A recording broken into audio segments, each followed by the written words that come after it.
Hello, this is John Henson with Black Bear News. Harlan County High School students this year will be reviewing Jeff Anderson's new book, 10 Things Every Writer Needs to Know. Whether writing a blog entry or a high-stakes test essay, fiction or nonfiction, short story or argumentation, students need to know certain things in order to write effectively. In 10 Things Every Writer Needs to Know, Anderson focuses on developing the concepts and application of 10 essential aspects of good writing: motion, models, focus, detail, form, frames, cohesion, energy, words, and clutter. Anderson's book is a great resource for middle school and high school teachers who teach reading and writing. Other content area specialists can and should weave skills from this text into their teaching so students can better communicate their learning. This book assisted with the creation of an outline for my teaching of writing throughout the school year.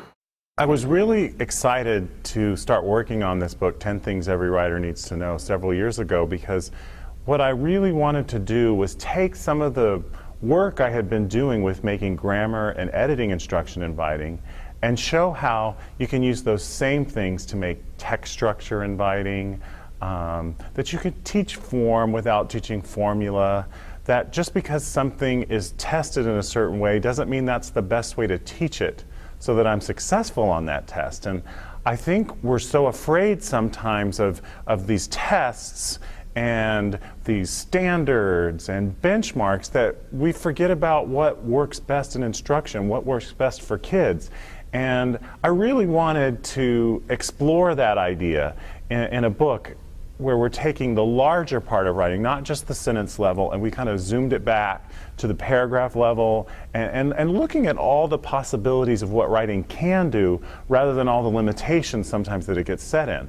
So that if kids really naturally, innately want to express themselves, that now we have a place where we're creating an environment where kids can perform those writing behaviors.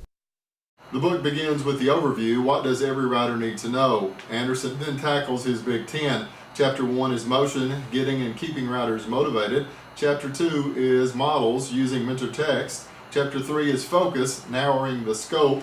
Chapter 4 is detail, selecting the concrete and necessary. Chapter 5 is form, organizing and structuring ideas.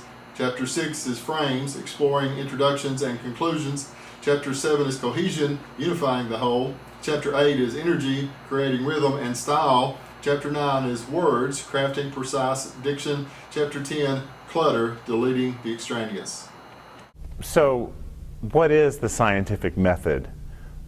First, we know you observe, you question, you hypothesize, you test, you conclude. Well, I like to line that same thing up with the scientific method of the study of models. So the very first thing you have to do is you have to observe the text, or notice. What do you notice? What do you see? And in that interaction you start to question, what's that author doing, and that kind of nature. How is that writer putting this information together? What details is this writer using? Why do you think? Whatever that interaction is. Because as Betty Garner says in Getting to Got It, if kids are not actively processing information, then they're not learning it. It's not sticking, it's not staying. And we know that in today's classroom. So there's that important part. And then the hypothesis is the way in which we make a goal to try out, to name what this is. You know, is it a serial comma? Is it compare and contrast? Is it a problem solution, you know, kind of structure that we want to use? And then we try it out with our own thoughts. Maybe in a small way to start off with, in a bite-sized, digestible chunk.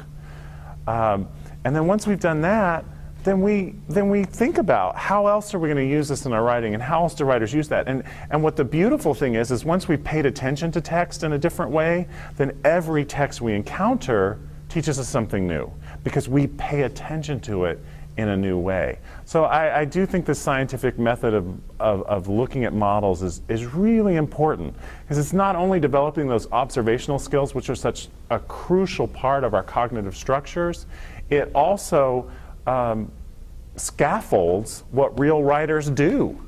Real writers read, they see authors doing cool things, and they think they want to try out something like that. All we're doing is creating a process for those writing behaviors to take place in your classroom. And I mean, and that's the backbone of writing process and writer's workshop, isn't it? It's to do what real writers do.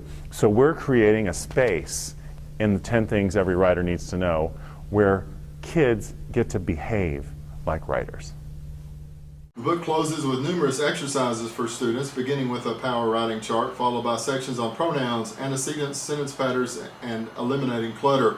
A lot of the information in Anderson's book is very applicable to teaching high school students, or could even be simplified and applied to middle school students. The principles and strategies presented there could be adjusted to any class or level of learning. Anderson is able to pull from multiple works and sources to create something very workable for teachers who pick up the new book. This is what Jeff does best: create teacher-writer ready works that should be part of any teacher's personal professional development library.